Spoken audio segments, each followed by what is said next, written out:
بسم اللہ الرحمن الرحیم الحمد للہ رب العالمین وبہ نستعین وصلی اللہ وسلم علی سید الانبیاء والمرسلین وعلی آلہ واصحابہ اجمعین ومن تبعہم بإحسان الی یوم الدین اما بعد۔ اللہ سبحانہ و تعالیٰ کی توفیق اور اس کے فضل و کرم سے ابھی رمضان شروع ہو چکا ہے، یعنی ابھی ہلال کی خبر مل چکی ہے اور رمضان کی پہلی رات ہے۔ اللہ تعالیٰ اسے ہماری نجات کا ذریعہ بنا دے، اس ماہ کو سعادت مند بنائے، اس مہینے کو ہمارے حق میں۔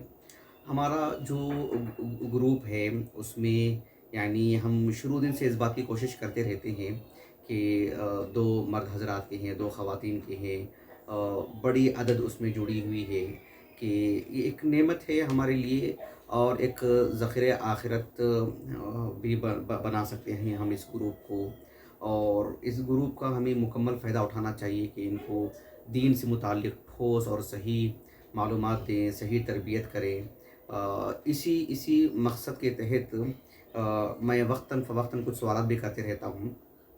ابھی میں نے گروپ میں یہ بات جو ہے ذکر کیا تھا کہ جو ہے ہر دن ایک سوال کروں گا تاکہ علم حاصل کرنے کے لیے بھی کچھ وقت نکالیں، تحقیق کریں، اہل علم سے پوچھیں، کتابیں دیکھیں، تاکہ صحیح انداز میں ہم جو ہے یعنی تحقیقی ذہن بن سکے ہمارا، یہ ہمارا مقصود ہے۔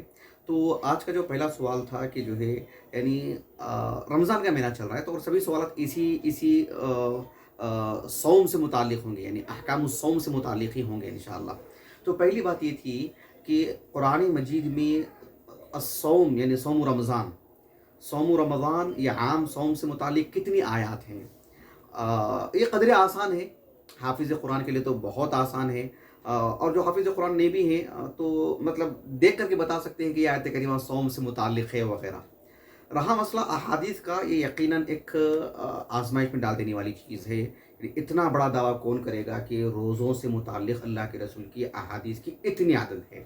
لیکن انشاءاللہ میں آپ کو ایک وہ طریقہ بتاتا ہوں آپ کو کہ جو ہے ہم اندازہ لگا سکتے ہیں کہ کس قدر کثرت سے احادیث ہیں، اور قرآن کا اعجاز بتلانا مقصود ہے مجھے، یعنی میں آخر میں بتاؤں گا وہ نقطہ انشاءاللہ۔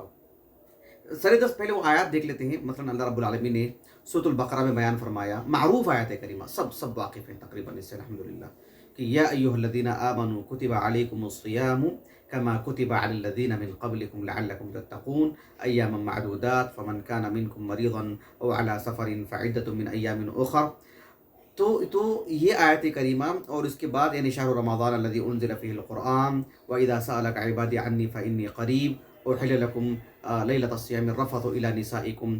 تو یہ 5 آیتیں آپ دیکھیے کہ اس میں رمضانیات، یعنی چاہے وہ رمضان کا روزہ ہو، اس کے ارکان ہوں، اس کے واجبات ہوں، اس کے مستحبات ہوں، اس کی جو روزے کے حق میں جو نواقض ہیں اس کا ذکر ہے، قرآن مجید کے نزول سے متعلق بات ہے، لیلۃ القدر سے متعلق بات ہے، اور جو ہے دعاؤں اور وظائف کا اس میں ذکر ہے، اعتکاف کا اس میں ذکر ہے، اور سبحان اللہ، یعنی آپ دیکھو ان 5 آیتوں میں رمضان بھر میں رکھے جانے والے جو 30 روزے ہیں، اس کی صبح، اس کی شام، اس کی رات، اور جو ہے صائم روزے دار سے متعلق اوصاف، یعنی ایک ہلال سے لے کر کے شوال کے ہلال تک کے درمیان کے عرصے کو کتنا سمیٹ دیا گیا ہے۔ اللہ اکبر، کس قدر یعنی مطلب یعنی سبحان اللہ اعجاز ہے۔ دیکھو قرآن میں کتنا ایک اعجازی پہلو ہے یہ قرآن، واقعی اللہ کا کلام ہے۔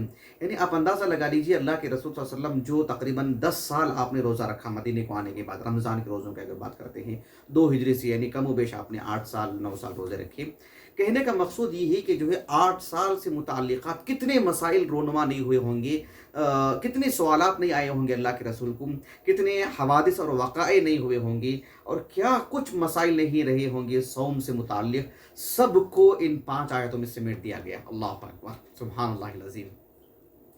کچھ آیتیں ایسی ہیں جس میں رمضان کے روزوں کا تو ذکر نہیں ہے لیکن روزوں کا ذکر ہے۔ مثلا اللہ سبحانہ وتعالیٰ نے سورۃ البقرہ میں جب حج کا ذکر فرمایا تو کہا وَأَتِمُّوا الْحَجَّ وَالْعُمْرَةَ لِلَّهِ فَإِنْ أُحْصِرْتُمْ فَمَا اسْتَيْسَرَ مِنَ الْهَدْيِ وَلَا تَحْلِقُوا رُؤُوسَكُمْ حَتَّى يَبْلُغَ الْهَدْيُ مَحِلَّهُ فَمَنْ كَانَ مِنْكُمْ مَرِيضًا أَوْ بِهِ أَذًى مِنْ رَأْسِهِ فَفِدْيَةٌ مِنْ صِيَامٍ أَوْ صَدَقَةٍ أَوْ نُسُكٍ۔ اس آیت میں 2 مرتبہ اللہ رب العالمین نے روزے کا ذکر فرمایا ہے۔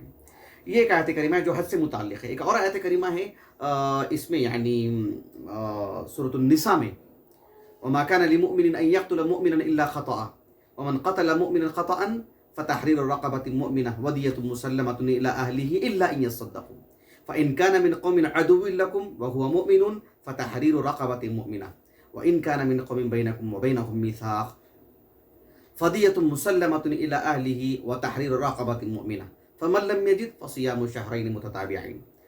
تو وإن كان یعنی من قوم بینکم و بینہم میثاق فدیۃ مسلمۃ الی اہلہ، وہاں دیکھیں تقدیم و تاخیر ہوئی ہے. خیر مجھے وہ بتانا مقصود نہیں. تو یہاں اللہ سبحانہ و تعالیٰ نے صوم کا ذکر فرمایا اس ضمن میں بھی، جو ایک مسلمان کو خطأ یعنی انجانے میں قتل کر دیتا ہے. اور سورۃ المائدہ میں جو کفارہ ہے روزے کا نہیں، اس کا قسم کا کفارہ، اللہ تعالیٰ نے کہا لا یؤاخذکم اللہ باللغو فی ایمانکم ولکن یؤاخذکم بما عقدتم الایمان فکفارته اطعام 10 مساکین من اوسط ما تطعمون اہلیکم او کسوتهم او تحریر رقبہ فمن لم یجد فصیام 3 ایام. پھر اس کے بعد پہ اللہ رب العالمین نے حالت احرام میں جو شکار کر دیتے ہیں، یا ایھا الذین آمنوا لا تقتلوا الصید وانتم حرم ومن قتلہ منکم متعمدا فجزاء مثل ما قتل من النعم ہدیا بالغ الکعبہ او کفارۃ طعام مساکین او عدل ذلک صیاما لیذوق وبال امری.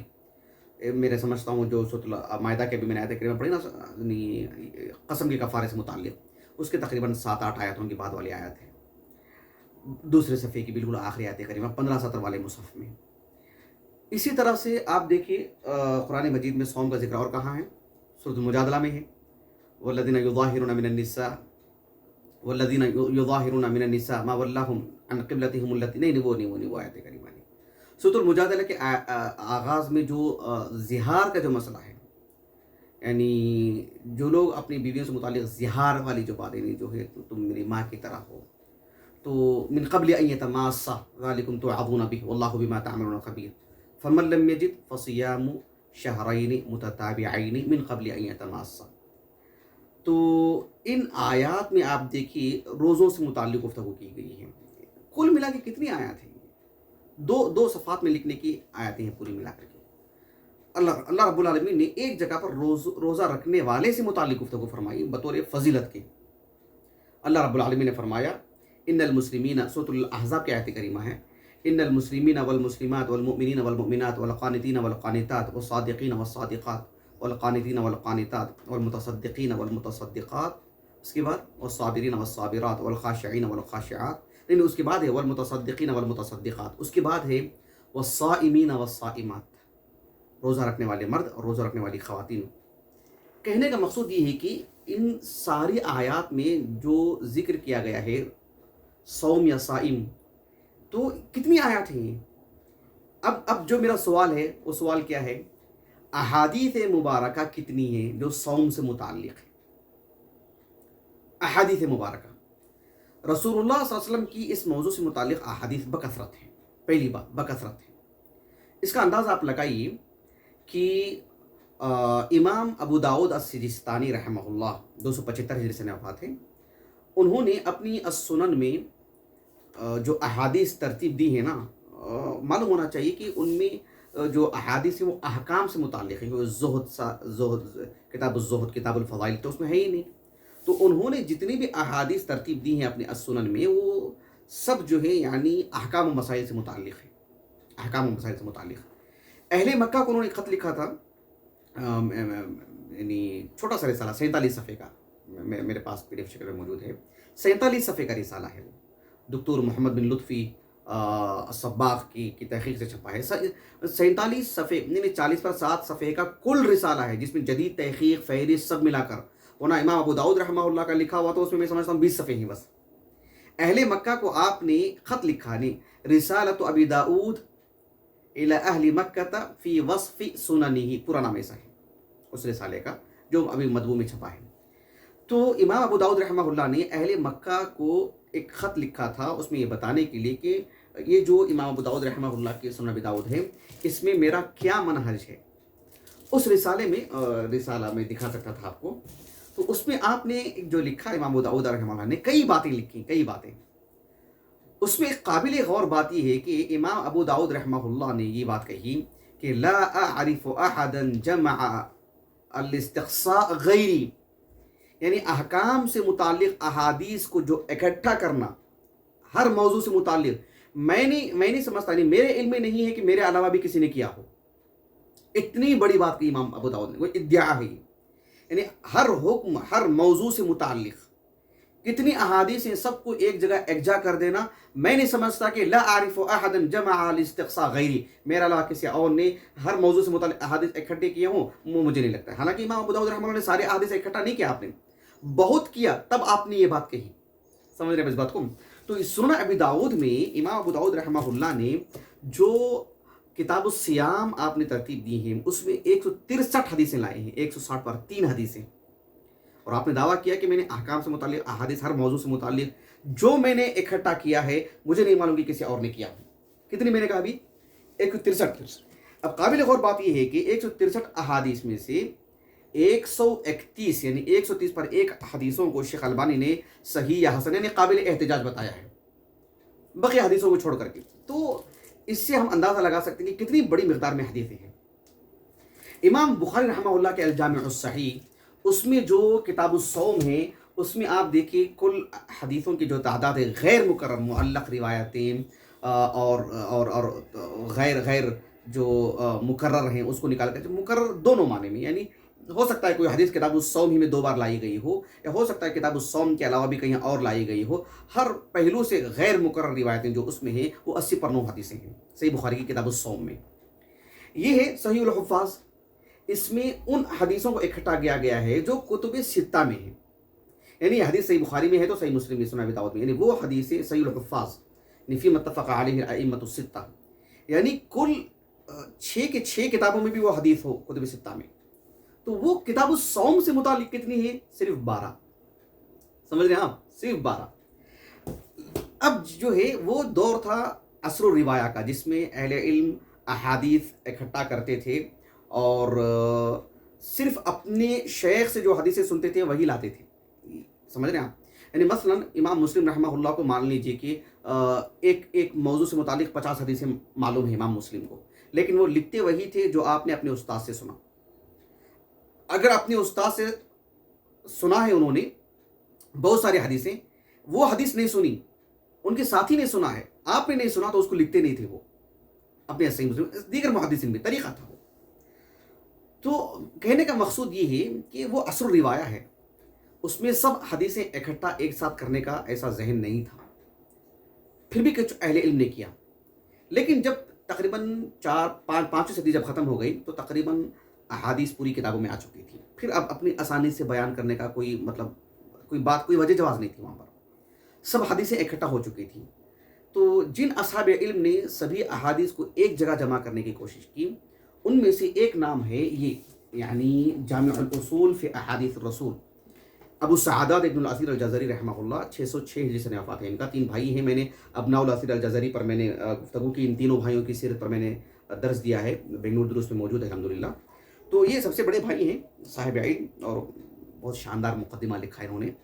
تو کہنے کا مقصود یہ ہے کہ اس میں انہوں نے یعنی صحیح بخاری، صحیح مسلم، سنن ابی داؤد، سنن ترمذی، سنن نسائی، ابن ماجہ کو نہیں لیا اس میں انہوں نے، المعطا کو. ان سب میں جتنی احادیث ہیں سب کو انہوں نے اس میں جمع کر دیا. یہ ایک جلد نہیں ہے، ایک کتنے جلدوں میں ہے میرے پاس، یہ تو 34 جلد ہے نا میرے انداز سے، میں سمجھتا ہوں 8-9 جلدوں میں ہے یہ. تو اچھا کیا بتا رہا تھا میں، کہ اس میں جو ہے انہوں نے یعنی ہر موضوع سے متعلق احادیث اکٹھا کر دی ہیں. اس میں حدیثیں دیکھنے کا طریقہ یہ ہے کہ حروف الہجا، یعنی جتنے بھی موضوعات ہو سکتے ہیں انہوں نے حروف الہجا الف با تا جو ہے نا اس حساب سے انہوں نے یہ کر دیا ہے. تو الصوم کو الصلاۃ کے بعد دیکھنا پڑے گا، پھر الصوم کے بعد پھر الصبر آئے گا، اس کے بعد الصدقہ آئے گا، اس طرح سے حروف الہجا کا خیال کرتے ہوئے. تو اس میں انہوں نے کتاب الصوم سے متعلق جو سب احادیث اکٹھا کی ہیں کتب ستہ سے، ابن ماجہ کو چھوڑ کر کے المعطا داخل کر کے کتب ستہ سے 240 پر 4 حدیثیں، 240 پر 4 حدیثیں، یعنی حدیث نمبر 4377 سے شروع ہوتی ہے یہ چیز، اور اس کا ختم ہوتا ہے یہاں پر 4621، یعنی 240 پر 4 حدیثیں انہوں نے لائی ہیں. لیکن سب سے دلچسپ بات اور سب سے یعنی تعجب میں ڈال دینے والی بات یہ ہے دکتر ضیاء الرحمن محدث اعظمی حفظہ اللہ کی الجامع الکامل فی الحدیث الصحیح الشامل، اس میں ایک تو انہوں نے یہ دعویٰ کیا ہے کہ جتنی بھی صحیح حدیثیں، میں سب کو یعنی جس طرح سے قرآن مجید ہے نا بین الدفتین، پورا اللہ کا کلام ہے، ایسا نہیں کہ جو ہے کچھ آیتیں وہاں کچھ آیتیں وہاں، پورا قرآن مجید ایک جگہ ہے. لیکن احادیث ایسی نہیں ہے نا، صحیح بخاری میں کچھ حدیثیں ہیں تو صحیح مسلم میں نہیں ہے، صحیح مسلم میں ہے تو ابو داؤد میں نہیں ہے. بتا دو کہ آپ کو. تو انہوں نے اس کا دعویٰ کیا کہ جو ہے جتنی بھی صحیح حدیثیں ہیں، میں نے ان سے پوچھا بھی الحمدللہ، تو انہوں نے یہ کہا کہ جو ہے یعنی 95% اس بات کا جو ہے یعنی ہے کہ میں نے اکٹھا کر دیا ہے. اور کیسے اکٹھا کیا انہوں نے حدیثوں کو، مقدمے میں لکھا ہے، بہت شاندار مقدمہ الحمدللہ، بہت علمی مقدمہ ہے. اور دلچسپ بات جو میں بتانا چاہ رہا ہوں میں آپ کو کہ ایک تو انہوں نے دعویٰ کیا ہے کہ میں صرف صحیح حدیثیں یعنی جتنی صحیح حدیثیں سب لاؤں گا، صرف صحیح حدیث کو لاؤں گا ایسا نہیں، جیسے امام بخاری نے کہا جو بھی لاؤں گا صحیح حدیث، جتنی صحیح حدیثیں ہیں سب لاؤں گا. یہ اس کتاب میں یہ ان کا مقصود ہے، الجامع الکامل فی الحدیث الصحیح الشامل. ساتھ میں یہ ہے کہ انہوں نے حدیث کو مکرر نہیں لایا ہے، مکرر ہے، ایک مرتبہ آ گئی تو آ گئی. البتہ نہج امام مسلم رحمہ اللہ کا انہوں نے مقدم رکھا ہے کہ حدیث کے بعد جب حدیث لاتے ہیں تو اس میں کوئی زائد بات ہوتی ہے تبھی لاتے ہیں وہ. اچھا، تو اس میں انہوں نے جو احادیث لائے ہیں وہ دیکھیے آپ، یعنی حدیث کی ترقیم نہیں ہے اس میں، حدیث نمبر 1 حدیث نمبر 2 ترقیم نہیں ہے. یہاں سے انہوں نے شروع کیا ہے، اور یہ دیکھنا اتنا حصہ میں نے گنا، اس کو تقریباً 409 حدیثیں ہیں، 409 حدیثیں. تو 409 حدیثیں ہیں اس کے اندر. تو ایک حد تک ہم اندازہ لگا سکتے ہیں کہ کتاب الصوم سے متعلق کتنی احادیث ہیں. یعنی اس میں رمضان کی فضیلت، قیام اللیل کی فضیلت، روزہ رکھنے کی فضیلت، روزہ چھوڑنے پر وعید، کون روزہ رکھے گا کون نہیں رکھے گا، روزہ کب سے کب تک رکھا جائے گا، روزے کے نواقص کیا ہیں، اور جو ہے نفل روزے کتنی اقسام ہیں، اس کی کیا کیا فضیلتیں ہیں، اور روزہ سحری سے متعلق، افطاری سے متعلق، اور جو ہے کفارے سے متعلق، روزہ نامی چیز سے جڑی جتنی چیزیں ہیں سب سے متعلق وہ احادیث اس میں آ جاتے ہیں. تعجب خیز بات یہ ہے کہ احادیث کی اتنی کثرت ہے. اللہ کے رسول صلی اللہ علیہ وسلم 8 سال آپ نے روزہ رکھا، 8 یا 9 سال آپ نے روزہ رکھا. اس درمیان میں فرض روزے بھی 8 سال 9 سال رکھے گئے، نفل روزوں کے تو بھرمار، اور روزہ رکھنے والوں کے الگ الگ تنوع، مسافر ہیں، کوئی مقیم ہے، کوئی صحت مند ہیں، اور عوارض ہیں انسانوں کے. ان سب سے جڑے سینکڑوں مسائل ہیں، اس پر احادیث ہیں. دین کو اللہ نے ایسے محفوظ رکھا ہے، دین ہمارا کامل ہے، سب کچھ شامل ہے اور محفوظ ہے الحمدللہ، تینوں صفات ہیں. اور ان سب کو قرآن مجید کی ان کچھ آیات میں سمیٹ دیا گیا ہے. قرآن کا اعجاز پہلو دیکھیے، اللہ اکبر. تو یہ مقصود تھا مجھے سوال کرنے کا. انشاءاللہ ہم نے یہ سلسلہ جاری رکھیں گے سوالات کا. اللہ رب العالمین ہمیں جو ابھی رمضان شروع ہوا ہے، اللہ تعالی ہمیں اس کی سعادتوں کو حاصل کرنے والا بنائیں. سبحانک اللہم و بحمدک، اشہد ان لا الہ الا انت، استغفرک و اتوب الیک.